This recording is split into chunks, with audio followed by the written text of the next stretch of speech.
Bien, hermano, buenos días. ¿Qué tal estáis? Vamos a ir en esta mañana al Evangelio de Marcos y vamos a estar meditando en este pasaje que Paco ha leído.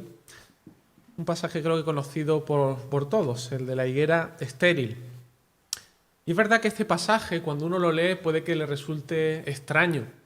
Hay muchas personas que al leer este pasaje del Evangelio de Marcos le causan mucha perplejidad por la actitud de Jesús.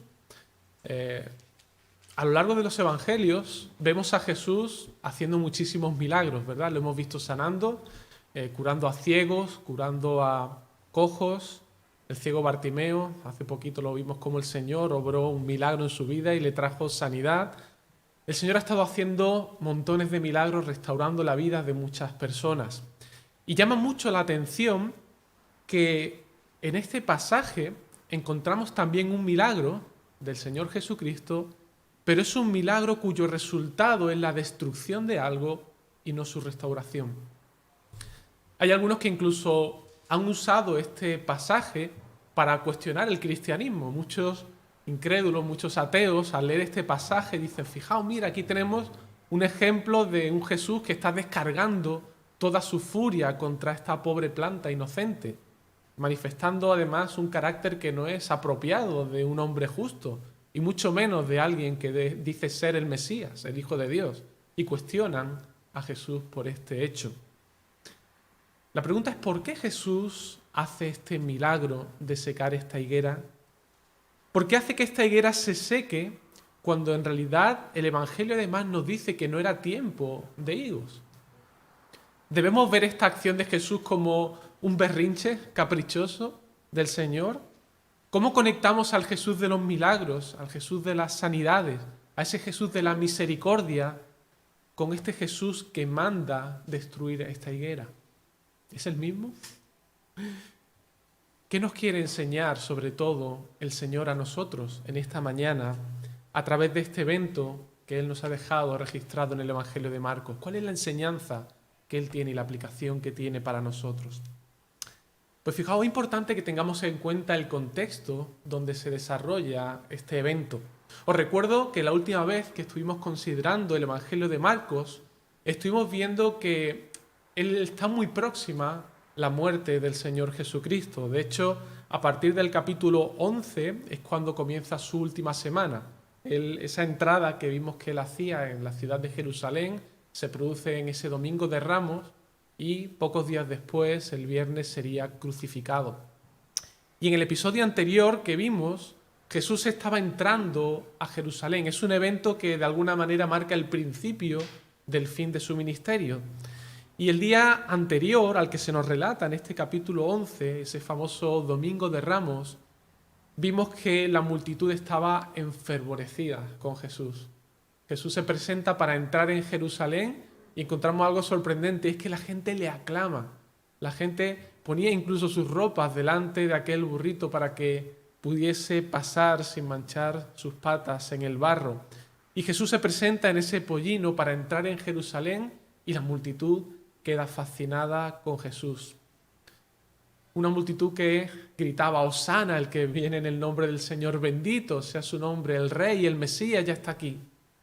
Y esa misma multitud que clamaba a Jesús de esa manera, 4 días después estaban diciéndole, crucifícale, crucifícale. Pero hermano, al Señor no le pilló por sorpresa ese evento. El Señor conocía el corazón de la gente, Él conoce hasta lo más íntimo de los pensamientos del corazón de cada ser humano. Él sabía que todo ese fervor religioso que esta gente estaba manifestando aquel día en su entrada, todas esas expresiones de adoración y de alabanza a su nombre provenían realmente de corazones que no habían entendido quién era Él y lo que Él había venido a hacer. Todas esas personas estaban aclamando en el día anterior, aclamaban a un Mesías que simplemente era fruto de su imaginación, no era el Mesías que realmente había venido. Esta gente iba a Jerusalén a celebrar la fiesta de la Pascua, pero no conocían el verdadero significado de la Pascua.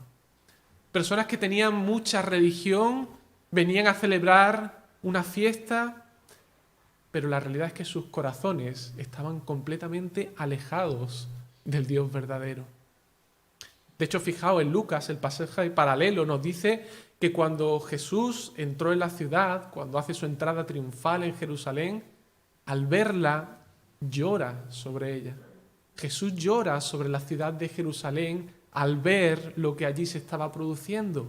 Y Jesús lo que dice allí es: oh, si también tú conocieses, a lo menos en este día, lo que es para tu paz, mas ahora está encubierto a tus ojos.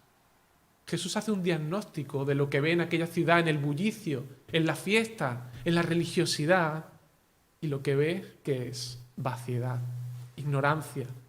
Ese pueblo realmente no estaba viendo con sus ojos al Mesías, sus ojos estaban cegados. Había multitudes que peregrinaban hacia Jerusalén con un entusiasmo religioso por celebrar la Pascua, pero no habían entendido el verdadero significado de la Pascua, ni conocían al verdadero Cordero que iba a ser sacrificado justamente en ese día.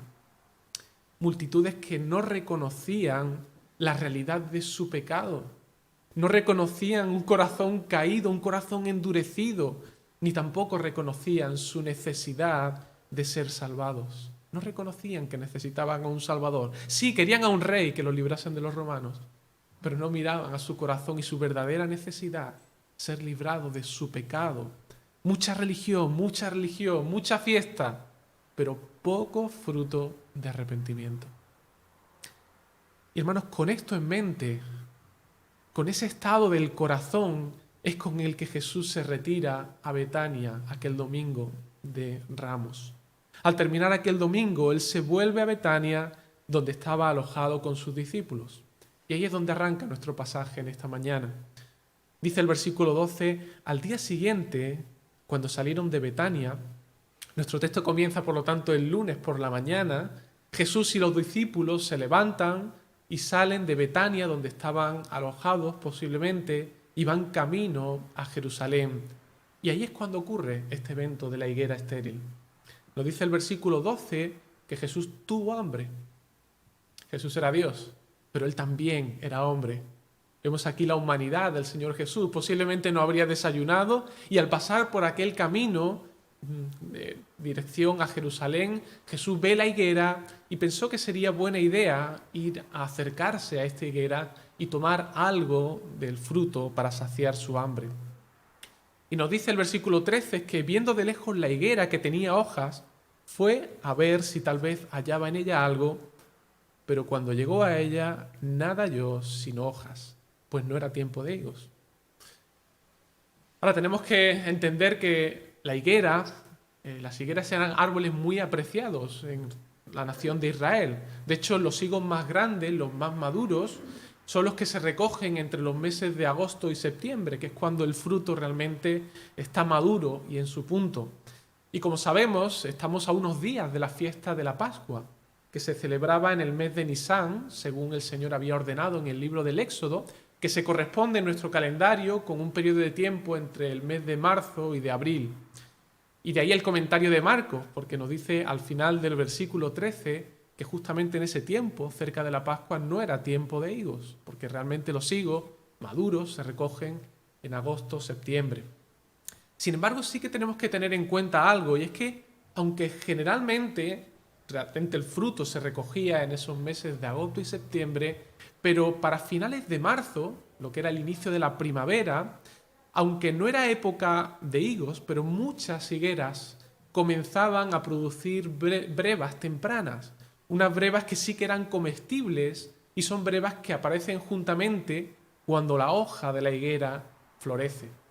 Y los entendidos del campo saben muy bien que si una higuera al inicio de la primavera y al salir esas primeras hojas, si con esas hojas no aparecía esa primera breva temprana, eso era un indicativo muy claro de que esa higuera iba a permanecer estéril durante el resto del año. Iba a ser una higuera inútil. Algo no andaba bien si una higuera estaba llena de hojas en la primavera, pero no había ningún fruto en ella. Eso era un indicio muy claro de que esa planta posiblemente iba a estar enferma, era un indicativo muy claro de que había un grave problema. Es posible que esa higuera se estuviera secando por dentro, aunque por fuera tuviera mucha apariencia, aunque todo pareciera externamente que estaba bien, sin embargo había un problema en el interior de esa higuera. Y eso es justamente lo que le sucedía a esta higuera. Por fuera parecía tener una pinta estupenda, tenía unas flores preciosas, daba el pego, parecía que estaba sana y presentaba esas preciosas y verdes hojas. Pero no había ni un solo higo del que comer fruto de ella. Ni un solo higo. No había fruto en esa higuera. Este árbol aparentaba mucho, pero la realidad es que no tenía nada.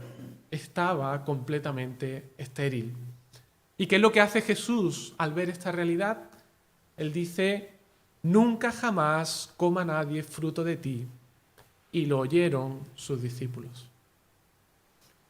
Es muy curioso el detalle que nos da aquí el Evangelio de Marcos. Lo oyeron sus discípulos. Jesús es el maestro de maestros. A él no le pilla nada por sorpresa y lo que Jesús está haciendo realmente es aprovechar la ocasión para traer enseñanza a sus discípulos. Jesús está convirtiendo a esta higuera en una especie de parábola visual para enseñar a sus discípulos.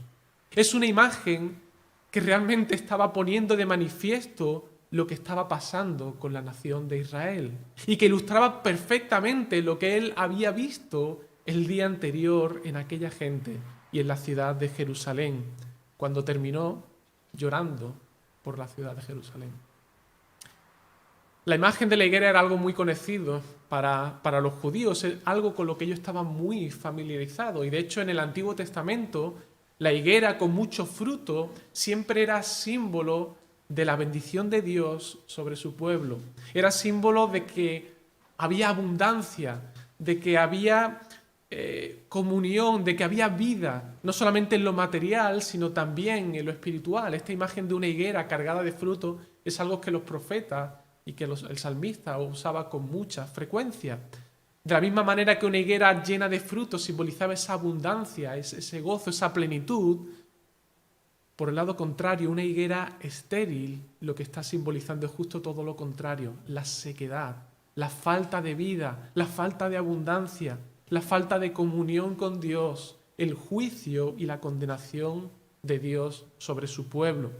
De hecho, por ejemplo, en el libro del profeta Joel, vemos que el Señor ha enviado juicio por el pecado de su pueblo, por haberse apartado de él, y Joel profetiza sobre las consecuencias de vivir apartados del Señor, y él justamente usa la imagen de una higuera que se ha secado. Allí en Joel 1:12 nos dice: la vid está seca y pereció la higuera.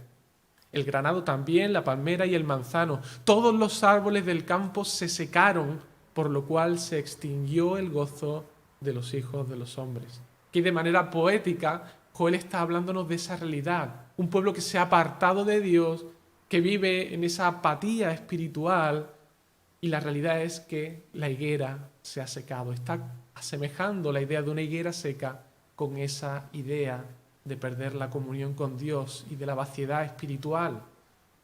De hecho, en un sentido más amplio, creo que Jesús, al usar la imagen de esta higuera, en realidad está también profetizando el destino de Israel y el juicio de Dios contra ellos por no haber dado el fruto que se esperaba de ellos.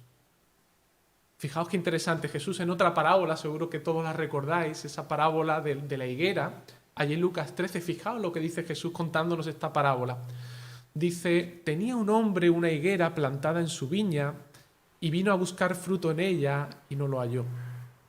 ¿Veis? Lo mismo que está ocurriendo aquí en Marcos 11, en la misma imagen. Alguien que va a buscar fruto en la higuera y que no lo halla.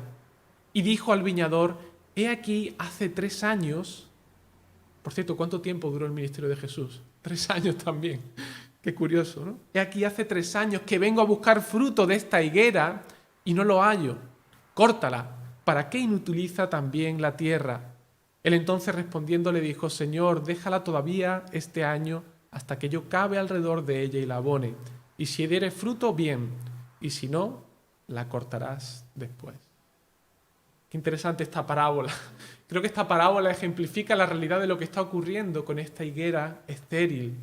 Lo que Jesús está profetizando aquí en Marcos 11 es que había llegado el tiempo de cortar esta higuera.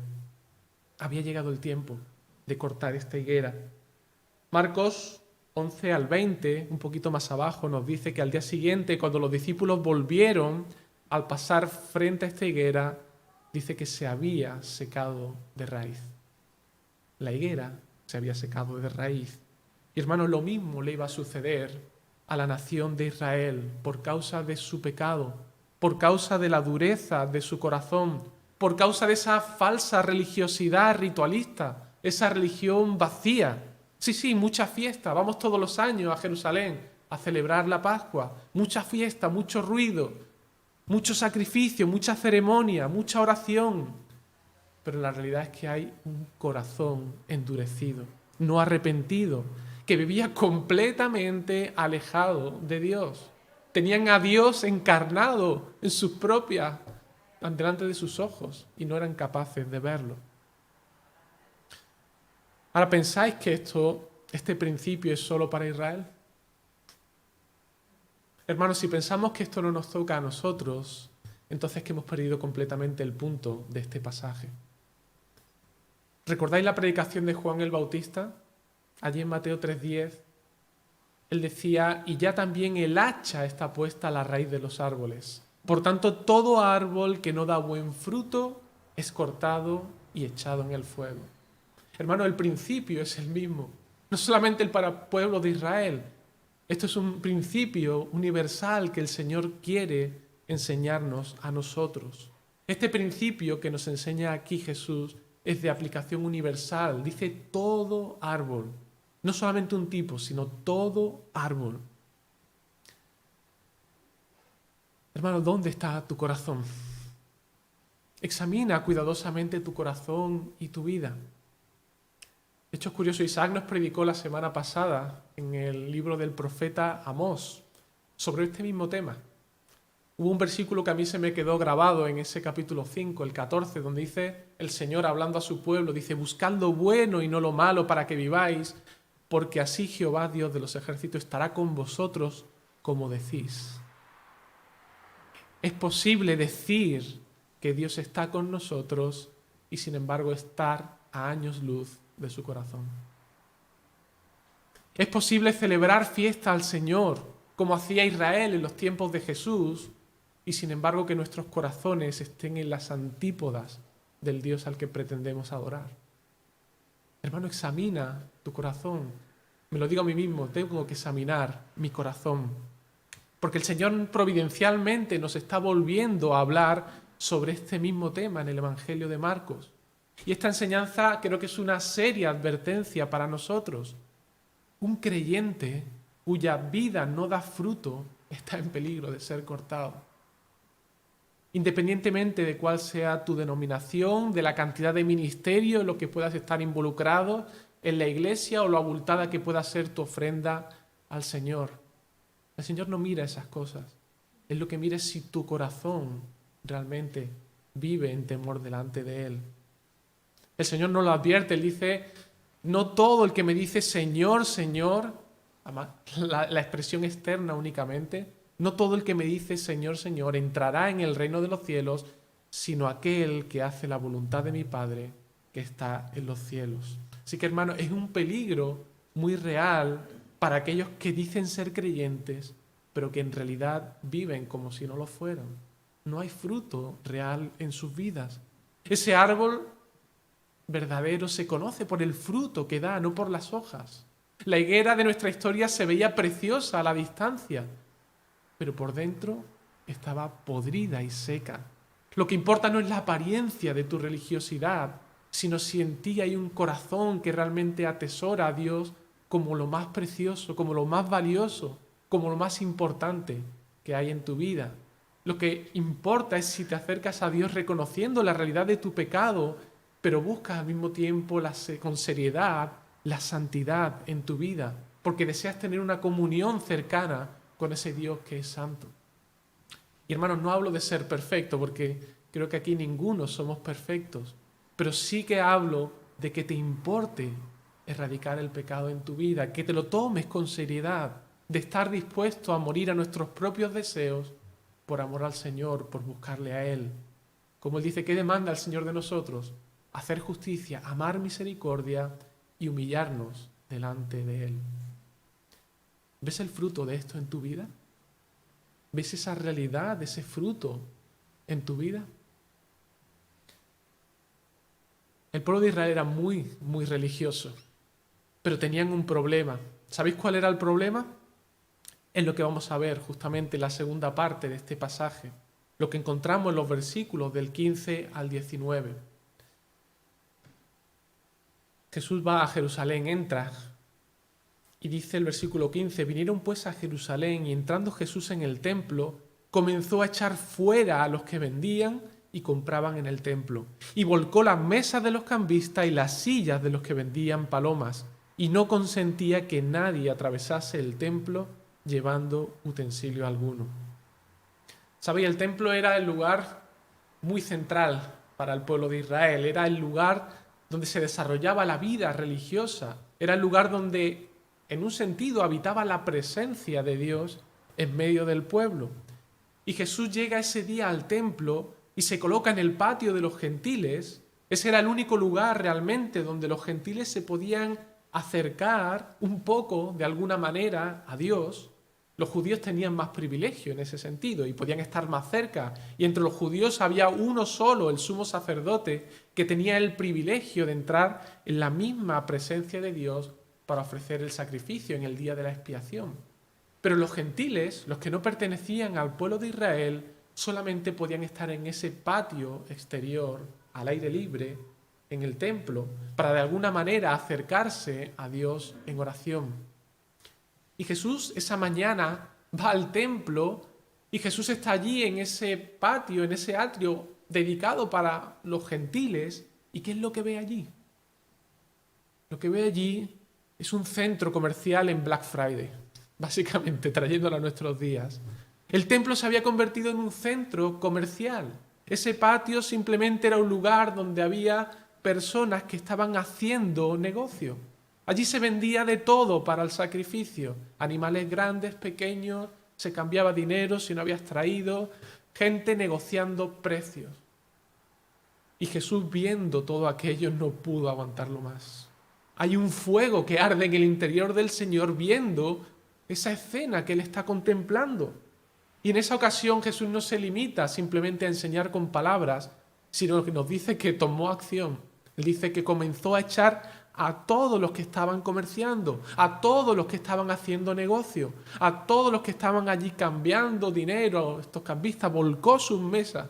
Y dice que no consentía ni siquiera que nadie atravesase el templo llevando utensilio alguno. ¿Sabéis por qué? Porque la gente se había acostumbrado a hacer uso del templo de una manera común. Un lugar santo y dedicado al Señor, la gente lo usaba como un sitio de paso, lo usaban como un atajo para cortar camino de vuelta a casa después de hacer la compra en el mercado. Había convertido lo santo en algo de uso común y corriente. Y aquel lugar, hermanos, era la casa de su padre. Aquel lugar era su casa. Aquel lugar había sido diseñado por el Padre para ser un lugar de encuentro con el Dios único y verdadero. Y ellos lo habían convertido en un lugar para hacer negocios donde Dios pintaba muy poco. El hombre y sus intereses, eso era el propósito principal de aquel lugar. A Dios se le había relegado a un rincón. Lo importante en aquel lugar era el volumen de ventas que tú pudieras hacer, sobre todo en la fiesta de la Pascua, que venía gente de todos lados, sabiendo además que los propios sacerdotes eran los dueños de los puestos donde se vendían los animales, así que a sacar dinero. Pero de gloria a Dios, nada de nada. Eso no le importaba a nadie. Y el corazón de Jesús no puede más. Se enardece viendo aquello. Eso es lo que Jesús ve, la falsa, el trajín religioso. No hay verdadera piedad ni temor de Dios. La ofrenda, los sacrificios, la música, las oraciones, la ceremonia, todo eso es una farsa que no tiene valor alguno delante de Dios. Todo está hueco, todo está vacío, todo está muerto. Sí, mucha parafernalia, mucha apariencia, pero fruto cero. Todo es hojas, hojas muertas. Hojas que aparentan religiosidad, pero que se las lleva el viento.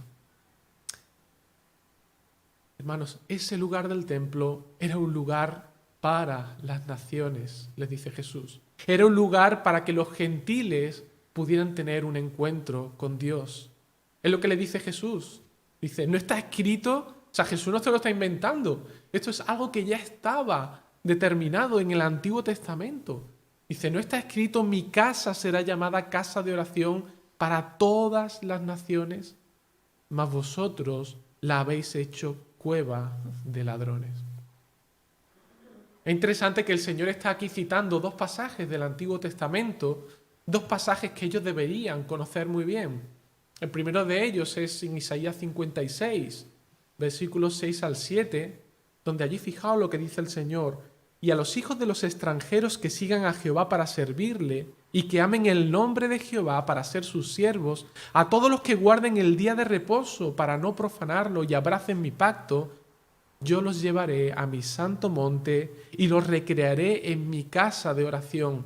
Sus holocaustos y sus sacrificios serán aceptos sobre mi altar, porque mi casa será llamada casa de oración para todos los pueblos. Increíble, ¿verdad? Esto es el Antiguo Testamento. Y sin embargo el Señor ya desde un principio tenía en mente bendecir a todas las naciones. El propósito del templo era atraer a personas de todo el mundo para que pudieran venir al Señor a adorar y presentar los holocaustos delante de Él. El patio de los gentiles era el lugar que había sido dedicado con este propósito, y los sacerdotes, con tal de hacer negocio, habían convertido esa zona del templo en un mercado que estaba impidiendo que pudiesen venir los gentiles a adorar al Señor. Desde el principio el Señor tenía en mente a todas las naciones de la tierra. El pacto que Dios hace con Abraham, ¿recordáis cuál es? Serán benditas en ti todas las familias de la tierra. Israel nunca fue llamada a ser una nación con la exclusiva de la adoración a Dios, sino más bien un instrumento usado por Dios para darlo a conocer a todas las naciones. Dios siempre tuvo en mente bendecir a todas las naciones de la tierra desde el principio. Pero Israel perdió de vista su propósito como nación. El segundo texto al que hace referencia Jesús aquí es una profecía en el libro de Jeremías, porque en aquel tiempo muchos israelitas, en los tiempos de Jeremías, muchos israelitas vivían con una falsa idea de que mientras el templo estuviera en pie, todo iba a ir bien. Nadie podría venir contra ellos. Daba igual cómo tú vivieses, daba igual si tú temieses a Dios o no. Mientras el templo estuviese allí, aquello era como un talismán que te iba a proteger de los enemigos. Y el Señor, a través del profeta Jeremías, quiere romper esta falsa idea. Y fijaos lo que dice. Jeremías dice en la partida del versículo 4: no fiéis en palabras de mentira, diciendo, templo de Jehová, templo de Jehová, templo de Jehová es este. Pero si mejorareis cumplidamente vuestros caminos y vuestras obras, si con verdad hiciereis justicia entre el hombre y su prójimo, y no oprimiereis al extranjero, al huérfano y a la viuda, ni en este lugar derramareis la sangre inocente, ni anduviereis en pos de dioses ajenos para mal vuestro, os haré morar en este lugar, en la tierra que di a vuestros padres para siempre.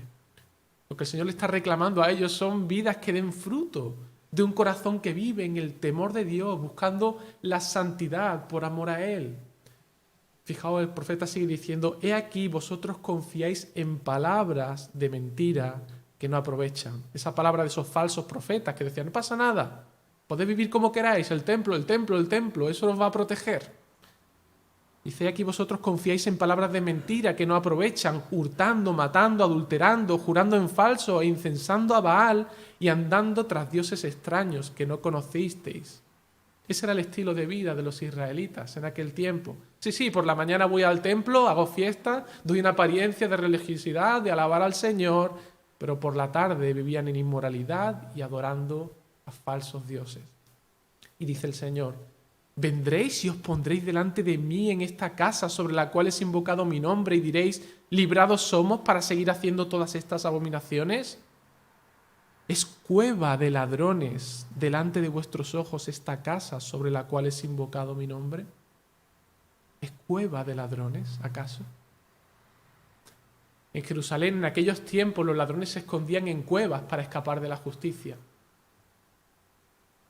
Eso mismo estaban haciendo los israelitas en el tiempo de Jesús. Confiaban en estar en el templo celebrando sus fiestas religiosas independientemente de lo que hubiera en sus corazones o de su estilo de vida, pensando que de esa manera podrían escapar de la justicia de Dios. Pensaban que por su religiosidad, por simplemente acudir al templo, eso significaba que todo estaba bien, que puedo vivir seguro, aunque mi corazón estuviera a años luz del Señor.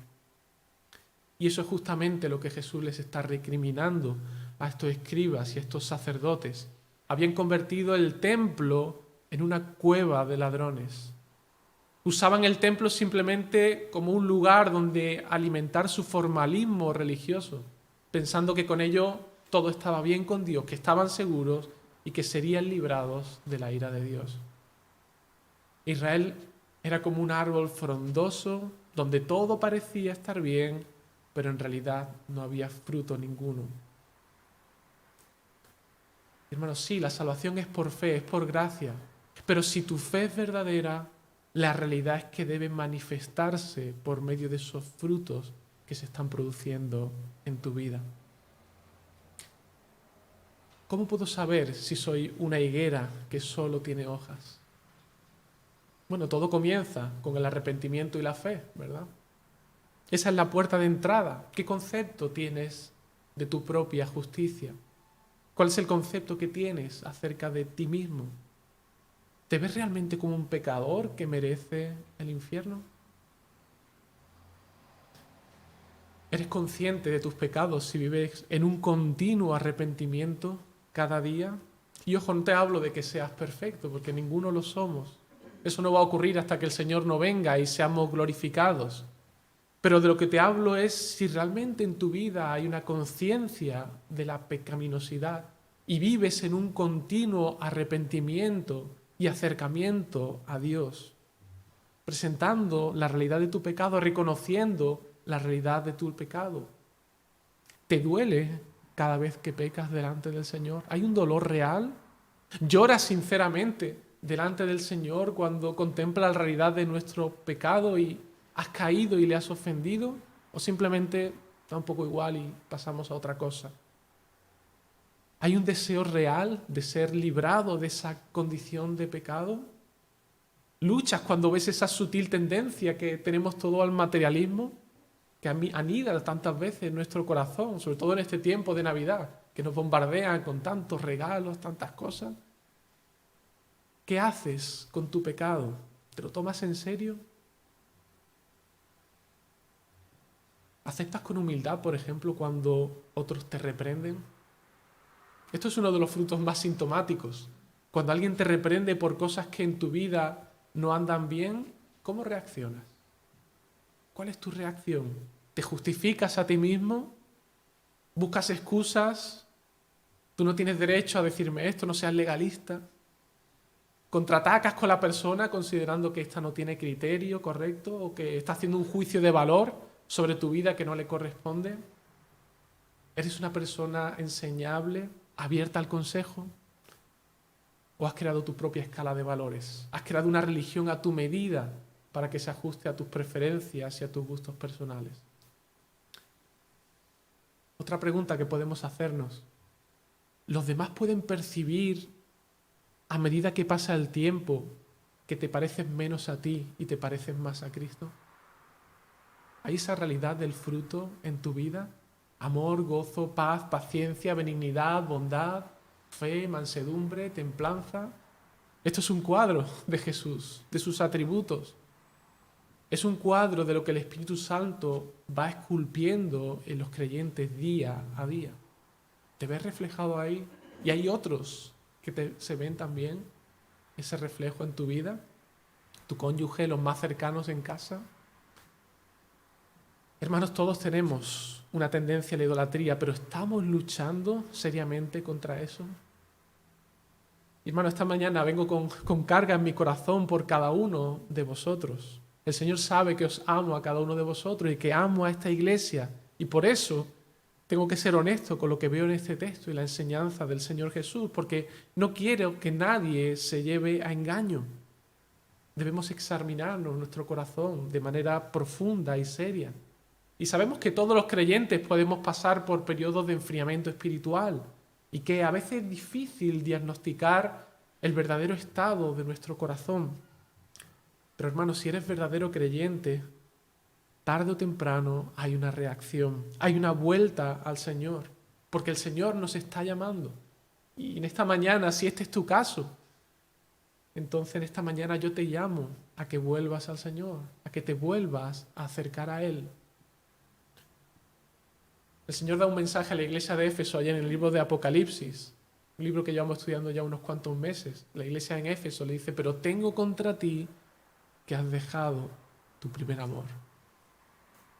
Y el Señor llama a esta iglesia a volverse en arrepentimiento a Él, para que sea restaurada, porque el Señor está buscando la restauración de cada uno de nosotros y que nos acerquemos a Él.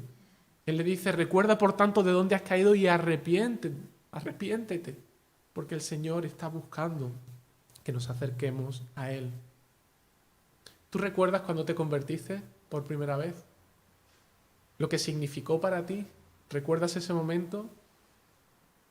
El Señor puede hacer que tu vida espiritual vuelva a ser como al principio, porque Él no ha cambiado, Él sigue siendo el mismo. Él no ha perdido ni un ápice de su gloria, de su belleza. A veces somos nosotros los que le perdemos de vista, los que nos cegamos y no le vemos. Pero Él puede hacer que recuperemos la vista. Aún más, creo que Él puede hacer que le veamos como nunca antes le hemos visto antes. Él puede hacer que le podamos ver como nunca antes le hemos visto. Escucha estas palabras que Dios da por boca de Jeremías. Son sorprendentes. Dice allí, si alguno dejare a su mujer y yéndose ésta de él se juntare a otro hombre, ¿volverá a ella más? ¿No será tal tierra del todo amancillada? Tú pues has fornicado con muchos amigos, mas vuélvete a mí, dice Jehová. ¿Habéis oído estas palabras? La misericordia y el perdón de Dios van mucho más allá de lo que ningún ser humano jamás es capaz de perdonar. Aquí usa la imagen de una mujer que se va y se va con otro. Dice, el marido volverá otra vez a juntarse con ella. Eso sería impensable para nosotros. Qué difícil es que un matrimonio sea restaurado. Y sin embargo aquí vemos al Señor diciendo, aunque así fuera, yo te llamo a que vuelvas a mí. Y hermanos, no hace falta nada más que esta invitación del Señor. No necesitamos nada más.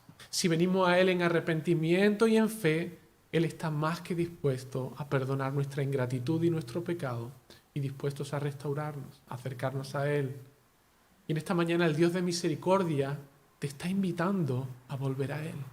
Él te está invitando a volver a Él. Hermano, examinemos el estado de nuestro corazón y al hacerlo no dejes de lado el Evangelio, porque la salvación sigue siendo por gracia, solo por medio de la fe y solo por medio de Cristo. Ven a Él, ven a Él. Sorprende mucho cómo termina nuestra historia. Dice el versículo 18 que lo oyeron los escribas y los principales sacerdotes y buscaban cómo matarle, porque le tenían miedo por cuanto todo el pueblo estaba admirado de su doctrina. Es sorprendente, los escribas y los sacerdotes no estaban indignados porque pensasen que Jesús estaba equivocado o que estuviera haciendo algo indigno. No estaban ofendidos o enardecidos porque viendo a Jesús cometer ese sacrilegio contra el templo, estaban ofendiendo de alguna manera o estaba ofendiendo a Dios. Su preocupación no es que Jesús hubiese deshonrado el templo al hacer aquello que hizo. La verdadera razón por la que los escribas y los fariseos querían matarlo es por temor a que la gente se fuese detrás de Jesús. Lo que los escribas y fariseos y estos sacerdotes tenían miedo era a perder su posición de poder y de gloria. Ellos no estaban pensando en la gloria de Dios, estaban pensando en su propia gloria y en su propia posición delante del pueblo. O mantienes intacto tu orgullo pensando que no necesitas un Salvador, o vienes a Cristo humillado en arrepentimiento y en fe. ¿En qué descansa tu esperanza para cuando el Señor te llame a su presencia? ¿En tu decencia, tu religiosidad, en cuántos años llevas como creyente? ¿O en la persona y en la obra de nuestro Señor Jesucristo, al cual te has aferrado en una vida de arrepentimiento y de fe? Porque, hermanos, en ninguno hay salvación, solamente en uno, que es nuestro Señor Jesucristo. Ven a Él. Amén. Señor y Padre, en esta mañana queremos presentarnos delante de ti, reconociendo nuestro pecado, Señor. Reconozco mi pecado delante de ti, frialdad espiritual. Y Señor, este pasaje, te doy las gracias por él, por la realidad en la que tú nos muestras de una manera clara que todo árbol que no da buen fruto es cortado. Señor, no queremos ser árboles que vayan a ser cortados. Y por eso te pedimos que tú nos quites la venda, si de alguna manera estamos ciegos, estamos alejados de ti, estamos fríos espiritualmente, y que mueva nuestro corazón a acercarse a ti, porque, Señor, tú estás dispuesto a recibirnos, tú estás dispuesto a restaurar nuestras vidas, tú quieres que vivamos de una manera plena, porque tú eres un Dios que da vida, un Dios que lo llena todo. Y, Señor, venimos en esta mañana para acercarnos a ti de esa manera, pidiéndote que tú traigas vida a nuestro corazón, Señor, que no permitas que sigamos con una venda en nuestros ojos, sino que tú las quites y podamos contemplar tu gloria. Señor, transfórmanos por la obra de tu Espíritu. No queremos vivir vidas apáticas, vidas frías, sino vivir esa vida a la que tú nos has llamado, una vida de comunión contigo, una vida de plenitud, y una vida que también pueda anunciar al mundo que aún hay salvación en Cristo Jesús. Señor, pon carga en nuestro corazón para anunciar este evangelio a un mundo perdido que, sobre todo ahora en este tiempo de Navidad, viven únicamente pensando en regalos, en el materialismo, en disfrutar de todo, pero que no te tienen en cuenta a ti, el Dios que da vida, el Dios que hizo posible la Navidad, el Dios que vino a salvar lo que se había perdido. Señor, haznos sensible a tu palabra, haznos sensible también a este mundo que anda perdido, y que podamos presentar este mensaje del Evangelio y de esperanza que solamente hay en Cristo Jesús. Ayúdanos a exaltar su nombre sobre todas las cosas. Te lo pido